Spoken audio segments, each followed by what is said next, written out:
Welcome to King County Conversations. I'm Enrique Cerna, along with King County Executive Dow Constantine, as we look back on 2020, a year of tremendous challenge and difficulty as we have dealt with the COVID-19 pandemic and also racial unrest in the country and here in the city and the county.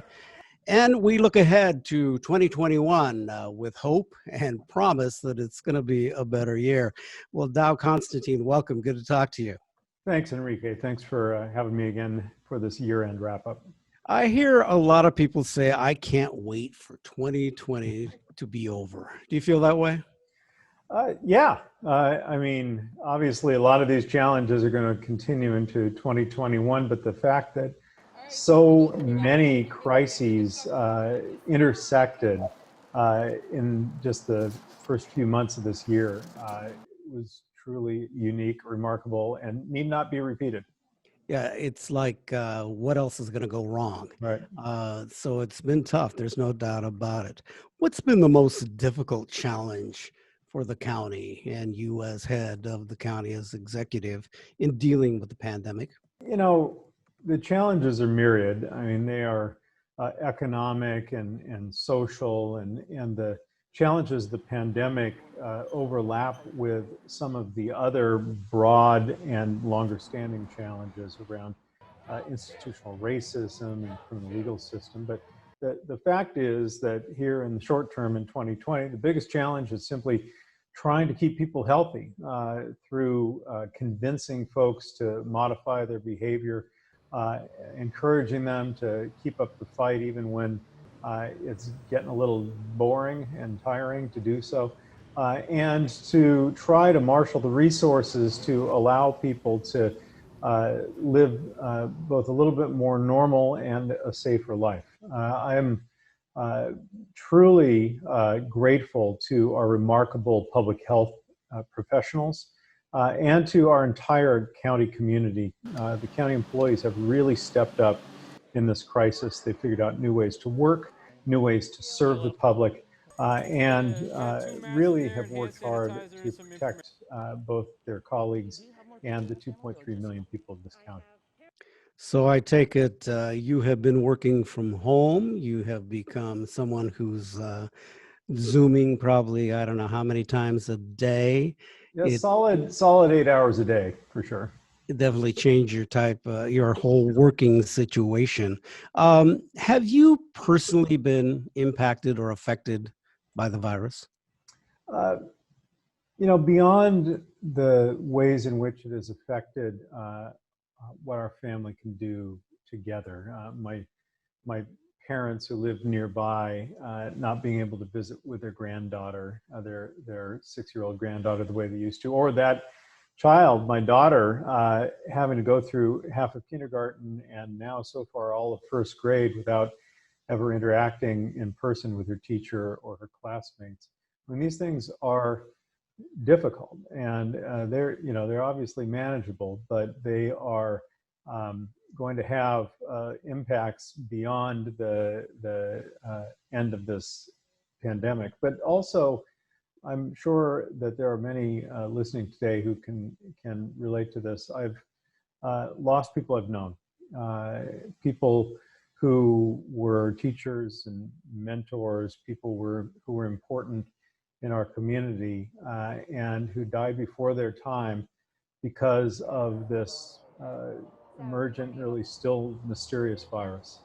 I am absolutely determined that we will save every life we can, that we will convince every person to be as safe as possible until the day when the vaccine is widely available. I'm so concerned that knowing the vaccine is beginning to arrive, people will let down their guard. They'll see the light at the end of the tunnel, and they might become the last folks to become gravely ill or even pass away because of this thing. We can't let that happen.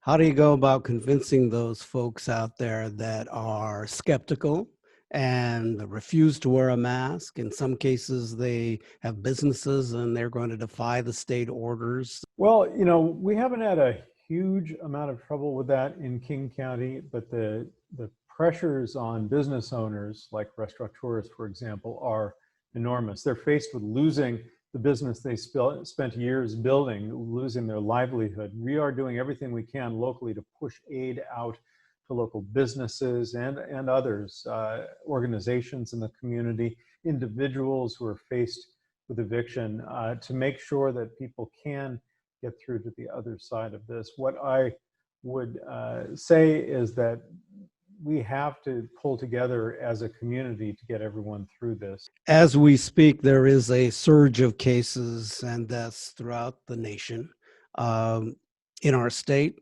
in King County. How are the hospitals holding up? The numbers have been increasing in our hospitals. We're still safely within the targets we've set as we speak here. But the number of total beds that are occupied and the percentage of beds occupied by those struggling with COVID-19, those numbers have been increasing, and that's a worrying sign. We're not at the place that a lot of other places around the country and around the world are, but we are working, our public health officials working constantly with our hospitals to try to manage the number of vacant beds, to make sure the occupancy stays low enough so that if there is a continued surge or a sudden surge in cases, that we don't have those horrific situations that we saw early in the pandemic elsewhere. We know that an area of the county that really has been hit hard has been South King County. There are some cities there, so a bit of urban mix, and you also have rural areas. But we also know that many people of color, because of the affordability issue, have moved to South King County, the growing Latino population there too. They have been hit hard by the virus and continue to do so. What's happening from the county standpoint to try to help mitigate that?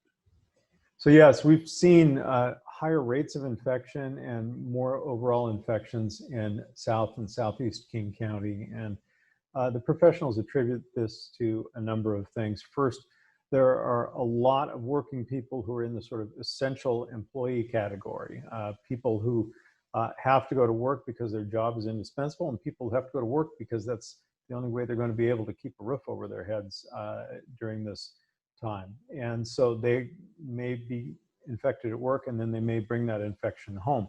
And when they bring it home, in the aggregate, households tend to be larger, and there are a few reasons for that. One is simply economic, more people living in a residence. Others may be cultural, but when you end up with larger households and multi-generational households with people who are more vulnerable being exposed to younger workers or people who've been out socializing, we're seeing a lot of household infections. Now, this is true not just in South King County, but all over.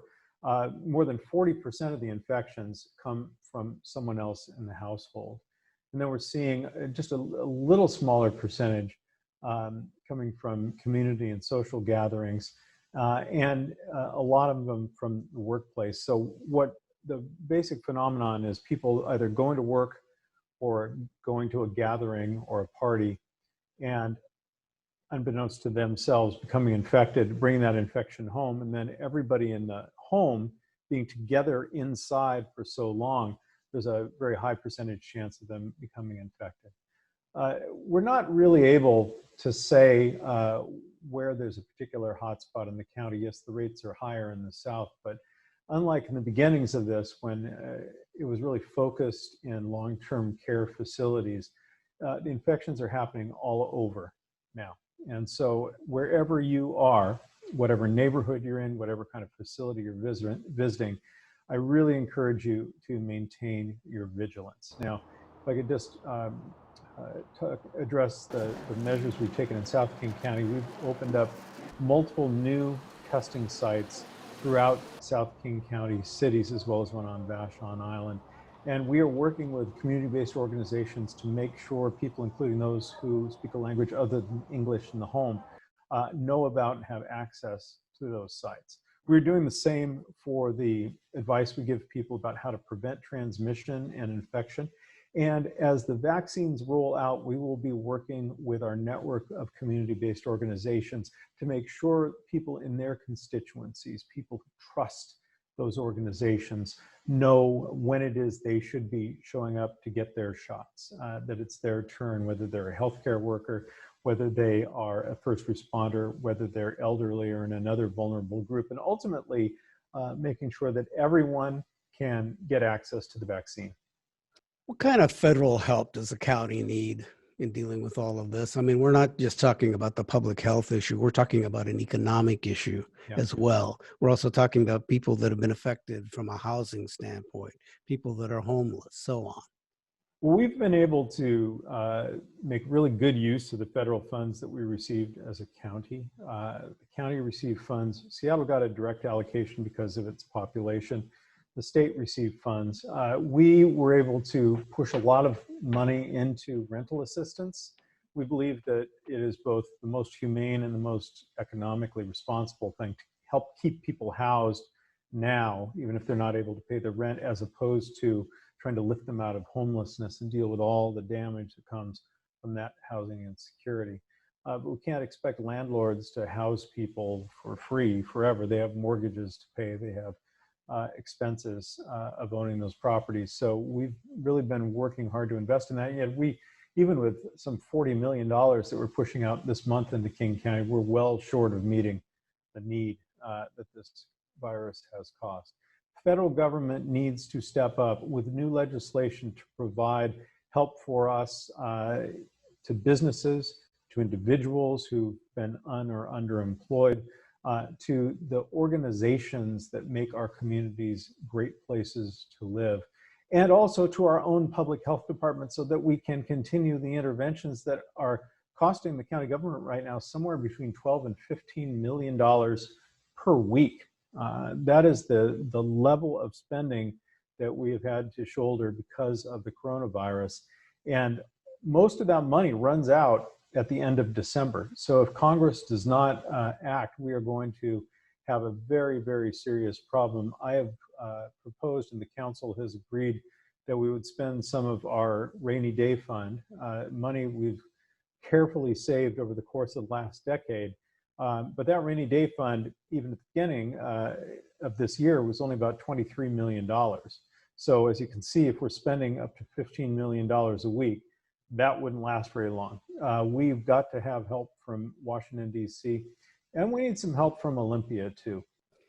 Are you going to get vaccinated, and as the former presidents are going to do? Are you willing to go do it publicly in order to try to ease any concerns that people have about getting a vaccination? Yeah. People of color are very concerned about this because, you know, they've been used in the past. Yeah, and there's a sorry history of medical malfeasance and racist victimization of people for essentially medical experimentation in this country.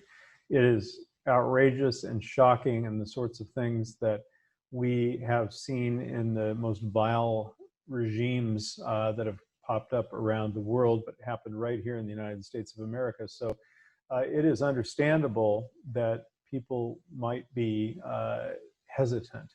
But these vaccines that are being developed are, although they're being developed quickly, they're being developed in a safe and scientific way. I salute Presidents Clinton, Bush, and Obama for being willing to step up and do this publicly. They also get to cut to the front of the line, which the county executive, even of the 12th largest county in the nation, doesn't. I'm going to wait my turn, along with every reasonably healthy 59-year-old male who's not in a frontline job, and I will wait for those who need the vaccine more to get vaccinated. I am very anxious for us, though, to convey the message that the vaccine is safe, and when your turn to get it comes up, you really need to do so to protect yourself and the entire community. Well, this aging journalist would be happy to be an example about getting a vaccine because I think it's very important considering everything that we're dealing with right now. As you mentioned, you tapped the rainy day fund. The county council recently passed the biennial budget. There was also an increase of the sales tax. It's going to raise, what is it, $350 million for the homeless? This is very exciting, and thank you for asking. This is an initiative that we call Health Through Housing, and it is utilizing authority created by the state legislature under House Bill 1590 for a local jurisdiction to create a 1/10 of 1 penny sales tax for long-term supportive housing and treatments to help people who are on the street. And we're really focusing here on the chronically homeless. That's a subset of the homeless population that's been on the streets for a long time and has a lot of barriers to getting off the streets. So that 1/10 of a cent will generate about $51 million per year for King County. And we will borrow against about half of that to generate $350 million up front.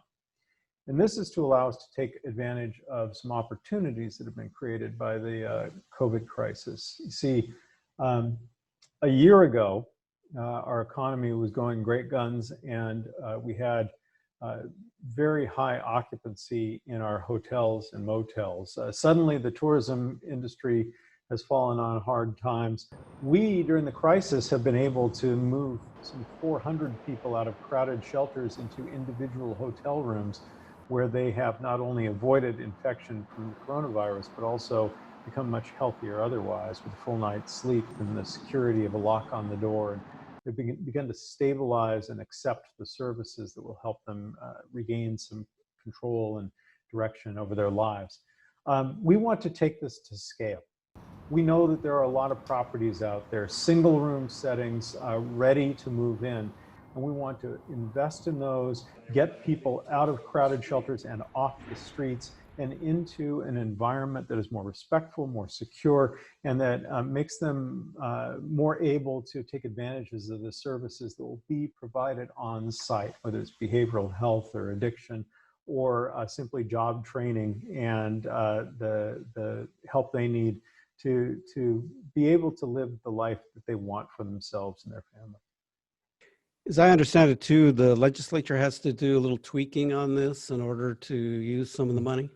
So we are able to secure individual rooms and lease and so forth in the short term because of the emergency. But what we want is the ability to use these funds to buy existing housing, including hotels, disused nursing homes, etc., and convert them to housing for those who previously have been living on the streets.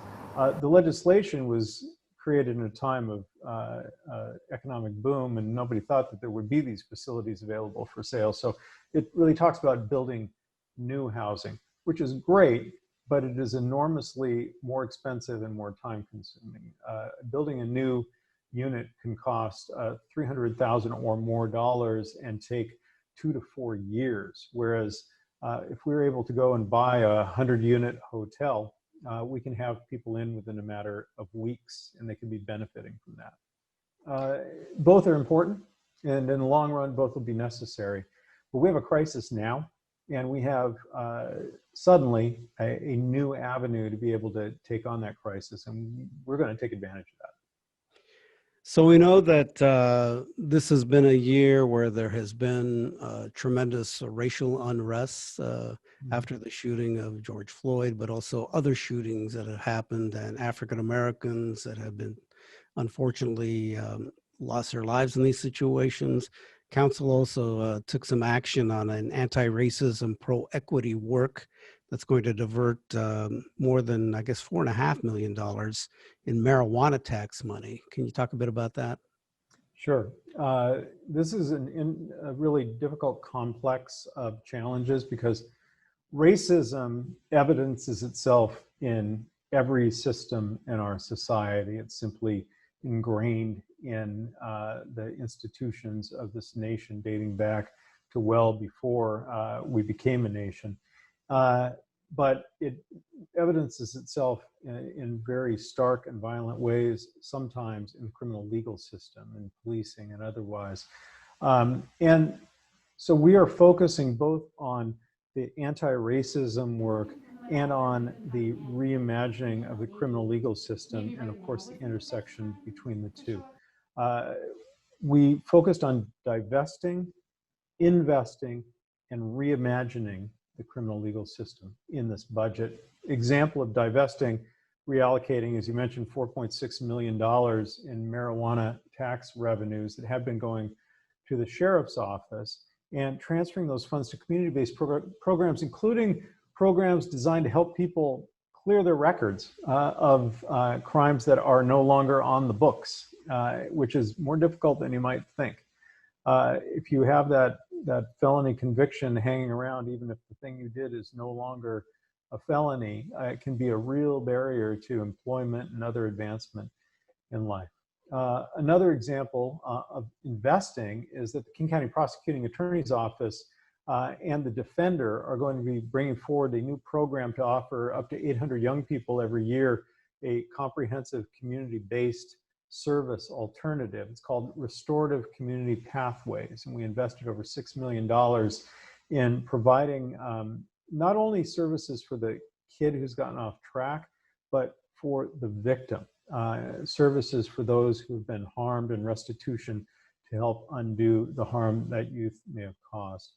And then the reimagining really is the work that we're launching into now. And that is examining all county practices and the ways in which they may disproportionately and unfairly impact Black, Indigenous, people of color communities. And there are many examples of that, whether we're talking about the reinvention of the way in which we provide police services through the 2 charter amendments that were passed earlier in the year, or whether we're talking about something as simple as fair enforcement on the bus system, enforcement on transit of all sorts tends to disproportionately and unfairly impact BIPOC, as we say, Black, Indigenous, and people of color communities. And what we are working toward instead is a system where we focus more on customer service and getting the right fair medium into the hands of everyone based on their income, because we've created an income-based system that makes sure that no one is shut out of the mobility they need to improve their lives. And that is a $4.7 million investment to really meet our values and our goals that every person have the opportunity to thrive in this county. It was, I think it was in June that the county declared that racism was a public health issue. Why did it take so long for that to happen? Yeah. I mean, it's 2020. Yeah. We declared racism a public health crisis, and that's a very specific designation. It's allowed us to marshal some resources and really align the thinking of a lot of our agencies around what we need to do, whether it's in, for example, transit or in policing or elsewhere, to address this public health crisis. And we did that ultimately at the request of Black Lives Matter, Seattle and King County. They sent us a letter and they said, we think this is an important thing to do. I met with them along with Patty Hayes, our public health director, and we all agreed, yes, that's exactly what we ought to do. What we're doing now is mustering people inside and outside the county, county employment, to help us figure out the next steps we need. And in addition to the budget actions we took, we've adopted a whole slate of approaches that will help us take on institutionalized racism, both within our government and throughout the community. And a lot of that work's being led by our really excellent equity and social justice team. Martin Luther King County, you've got to remember that. You mentioned the 2 charter amendments that voters passed in the past general election. Amendment 5 that would move the sheriff from an elected position since 1996, now going to be appointed by you as county executive along with the King County Council. Also Charter Amendment 6, which would give the county council ability to reduce the sheriff's duties and power. I think those that are concerned about that are wondering, okay, uh, is this kind of an opening barrage or whatever to defund the police, as it's been promoted elsewhere in not only in the city of Seattle, but across the nation. But yet you support those. So those were generated by a redistricting commission, a broad community-based organization that brought forward a slew of proposed charter amendments, not a redistricting commission, a charter review commission, brought forward a slew of amendments that were presented to the voters. 6 of them were presented to the voters, and they all passed, including the 2 you mentioned. I did support these. I said supportive things about them, and I think that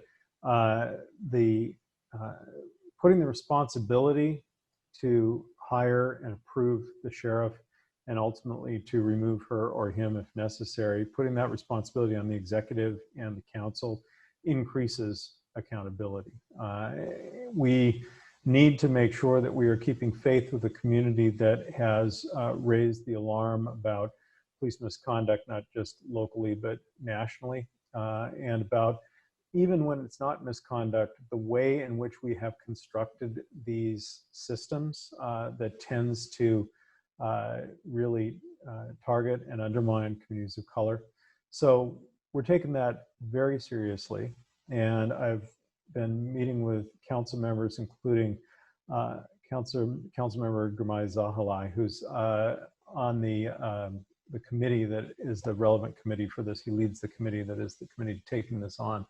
And we're going to construct a community-based process to really make sure everyone has a voice, including those who are involved in law enforcement, the officers, the community organizations. Everyone should be able to have a real honest conversation about how they want safety to be provided in our communities and what resources need to be brought to the table. I'm really excited about the prospect of genuine transformative change, but it is going to require all of us to arrive with a willingness to be vulnerable, to hear things we don't want to hear, to listen intently and honestly, and be willing to create changes that might feel uncomfortable at first. I think that if we do this as an entire community, we're going to set a good example for the rest of the country.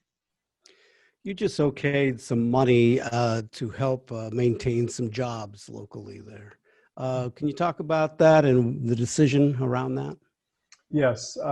For many years, I've been working to create the conditions for the Washington State Convention Center to be able to expand. We've been turning away hundreds of millions of dollars of business every year. People who want to come to Seattle and King County because it's a great place to visit, but there's been no facility to accommodate them. And that expansion was well underway when the COVID crisis hit. They were not able to let the bonds, the last $300 million in bonds on their $1.9 billion project, and so faced the prospect of having to shut down construction, which, on a small project might not be that big of a deal, but we're talking about more than 1,000 jobs, good paying jobs that are supporting families in this tough economic time. And we're talking about delaying the completion of the project, which means turning away more hundreds of millions of dollars worth of business. So the county has decided to invest some of the funds it currently has invested in its what's known as an investment pool of about $3.5 billion into the convention center, money that will be paid back from the tourism taxes when people start traveling again. It is a safe investment.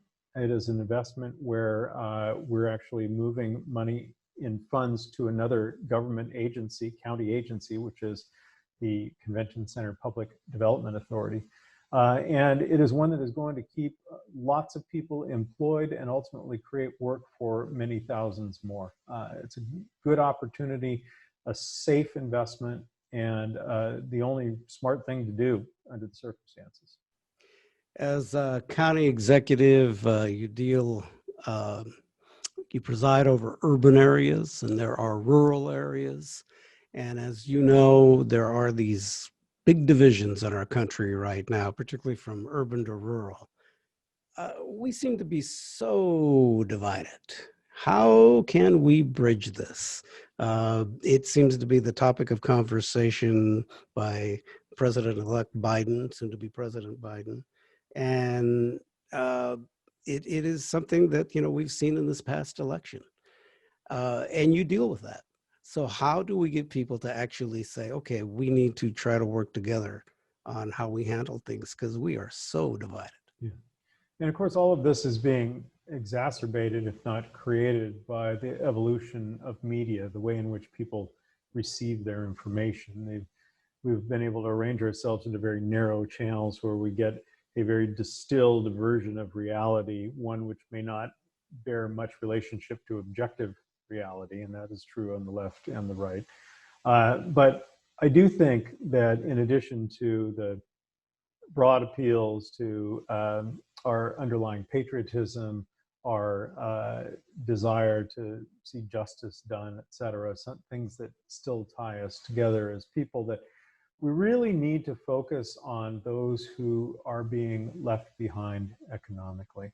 And that in King County includes a lot of the communities we've already discussed: Black, Indigenous communities, Latino, people of color, but it also includes people who have been in industries that have fallen on hard times. And that's true here, and it's true nationally. This modern economy has produced riches unlike anything we've ever seen here, but an awful lot of people have not been able to hitch themselves to the modern economy. So for us to really begin to unite as a nation, I think that this new administration and we here locally need to be very intentional about creating pathways for people into jobs that can take care of their families now and provide a future of growth. And that means education and training. It also means identifying where we need to recruit or grow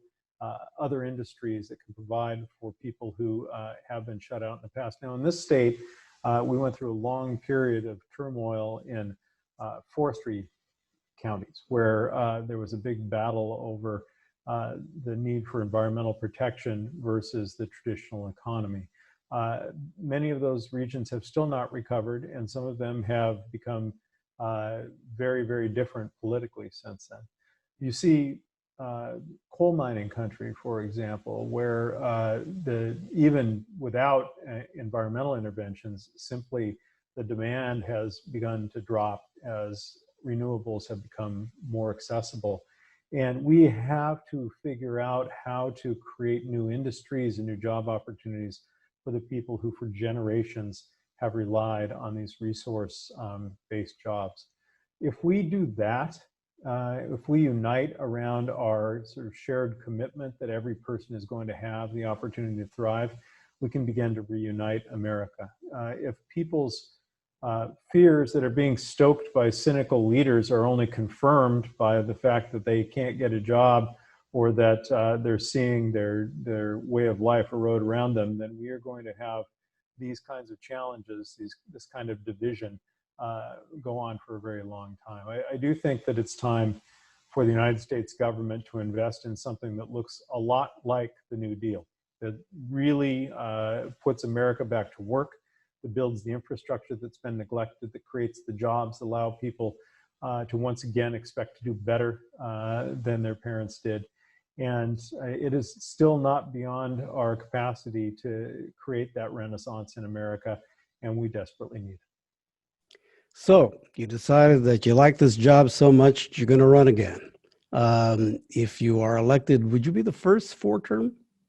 I would be the first, I think I would be the first executive elected to a fourth term. I have yet to serve longer than a couple of my predecessors, Executive Sims and Executive Spellman. But yes, especially considering the challenges that are before us and the remarkable opportunities for progress presented even by these crises, I decided that I would run for re-election and carry us through this rebuilding, which is going to be a difficult process. All right, just as long as you don't have a gathering of a whole bunch of people together without masks, I suppose it's okay if you want to do it No that way. chance of that. Or you could borrow mine, which is a cougar mask, although I know Oh, you're a diehard husky. oh, you're So killing yeah. me. You're All right, killing me. I know. All right. Are we going to have the Apple Cup this year? That's the question. Well, let's see. Let's hope maybe they can somehow manage to put it all together. I'd love to see it happen again. But King County Executive Dow Constantine, thank you for your time, and we will talk again, I hope, sometime soon.